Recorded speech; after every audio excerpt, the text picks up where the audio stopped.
ఒక app release చేయబోతున్నాం. రాష్ట్రంలో ఎక్కడైనా కానీ ఎవరికైనా కానీ ఏ అధికారితో అయినా కానీ హెరాస్మెంట్కి ఎవడైనా లోన్ అయితే ఆ యాప్ లేకపోయి యాప్ అడిగే క్వశ్చన్, నీకు ఏ రకంగా అన్యాయం జరిగింది అని.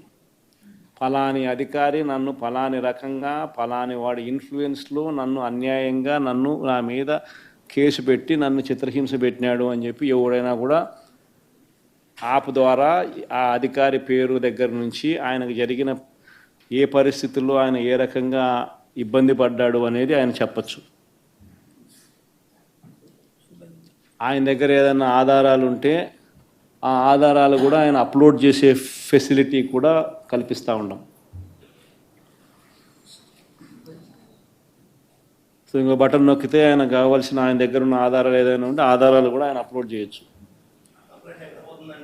ఆటోమేటిక్లీ ఆ కంప్లైంట్ మన డిజిటల్ లైబ్రరీలోకి వచ్చేస్తుంది. ఆ యాప్ ద్వారా మన డిజిటల్ లైబ్రరీ మన దగ్గర ఉన్న మన సర్వర్లలోకి మన డిజిటల్ లైబ్రరీలోకి వచ్చేస్తుంది. రేపొద్దున మనం ముఖ్యమంత్రి అయిన తర్వాత ఆ డిజిటల్ లైబ్రరీ మనం ఓపెన్ చేస్తాం. రేపొద్దున ఎవరికి రాష్ట్రంలో ఏ కార్యకర్తకైనా ఎవరికైనా కూడా ఎటువంటి అన్యాయం జరిగినా, ఏ అధికారి వల్ల అన్యాయం జరిగినా,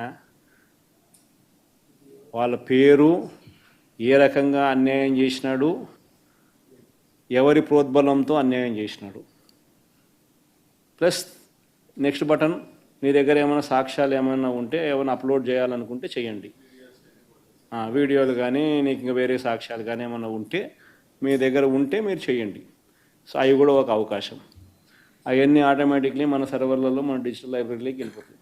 మనం వచ్చిన తర్వాత అవి ఓపెన్ చేసి ఎవడెవడైతే మన కార్యకర్తలను అన్యాయం చేసినాడో వాళ్ళందరినీ కూడా చట్టం ముందర ఏ రకంగా నిలబెట్టాలనో ఆ రకంగా నిలబెట్టించి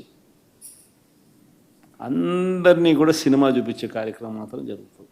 వాళ్ళు చేసినవన్నీ కూడా వడ్డీతో సహా ఏదైతే నువ్వు ఎత్తుతున్నావో అదే పండుతుంది. ఎక్కడో కూడా మనం అన్యాయం చేయడం లేదు.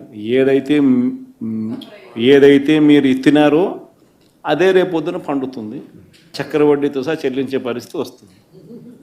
అదొకటి ఖచ్చితంగా నెక్స్ట్ 10 రోజుల్లో రిలీజ్ చేయబోతున్నాం. బాబు ష్యూరిటీ మోషన్ గ్యారంటీ అనేది అయితే ప్రోగ్రాం జరుగుతూ ఉందో దాంట్లో మీరంతా కూడా ఇంకా కొంత ఎక్కువ ఇన్వాల్వ్ కావాలి. అంటే ఈ ప్రోగ్రామ్ అనేది అన్ని చోట్ల బాగా జరుగుతూ ఉంది. ఆర్గనైజ్డ్ పద్ధతిలోకి తీసుకొని రావాలంటే గ్రామ కమిటీస్ను మనం ఎఫెక్టివ్లీ ఫామ్ చేయాలి. ఎఫెక్టివ్లీ మనం ఫామ్ చేసే ఒక అవకాశం దీనివల్ల మనకు వచ్చింది ఈ ప్రోగ్రాం వల్ల. ఈ ప్రోగ్రాము ఎందుకు ఎంత బాగా ఉందంటే ప్రతి చోట కూడా చంద్రబాబు నాయుడు చేసిన మోసం అనేది క్లియర్ కట్గా కనిపిస్తూ ఉంది. ప్లస్ మోస్ట్ ఇంపార్టెంట్ థింగ్ ఏంటంటే మనల్ని పోగొట్టుకున్నామనేది కూడా ఆటోమేటిక్లీ కార్యకర్తల్లోనూ శ్రేయోభిలాషుల్లోనూ ప్రతి గ్రామ స్థాయిలోనూ కూడా అది విపరీతంగా కనిపిస్తుంది. ఇంతకుముందు వైఎస్ఆర్సీపీ ప్రభుత్వం ఉన్నప్పుడు ఇవన్నీ అందుతాన్ని క్రమం తప్పకుండా అందుతాన్న పరిస్థితి నుంచి చంద్రబాబు నాయుడు వచ్చిన తర్వాత ఆ అందుతాన్నటివన్నీ ప్లేట్ తీసేసినాడు. ఆయన ఇస్తానని చెప్పినవన్నీ కూడా బిర్యానీ పెడతానన్నాడు. అది మూతగా బిర్యానీ అనేది పలావు పోయింది, బిర్యానీగా దేవుడెరుగు అనే స్టేజ్లోకి వెళ్ళిపోయిందనే టాక్ ప్రతి ఊర్లో జరుగుతుంది, ప్రతి ఇంట్లో జరుగుతుంది. కాబట్టి గ్రామ స్థాయిలో విపరీతమైన కదలిక వస్తూ ఉంది. ఆ కదలిక వచ్చిన నేపథ్యంలో మనం దీన్ని ఆర్గనైజ్డ్ పద్ధతిలోకి తీసుకొని రావాలి. సో జరగాలనంటే మీరు మూవ్ కావాలి. ఆర్గనైజేషన్ ఇంకా రాబోయే రోజుల్లో అగ్రెసివ్గా ఇక యాక్టివిటీస్లోకి ఇన్వాల్వ్ కావాల్సి వస్తుంది. సో ఆర్గనైజేషన్ యాక్టివిటీస్లోకి ఇన్వాల్వ్ అయ్యే పరిస్థితి వచ్చే టయానికల్లా గ్రామ కమిటీస్ను పూర్తిగా 100% ఎఫిషియెంట్గా ఫామ్ చేయండి. దాంట్లో మీరు క్రియాశీలక పాత్ర పోషించాలి.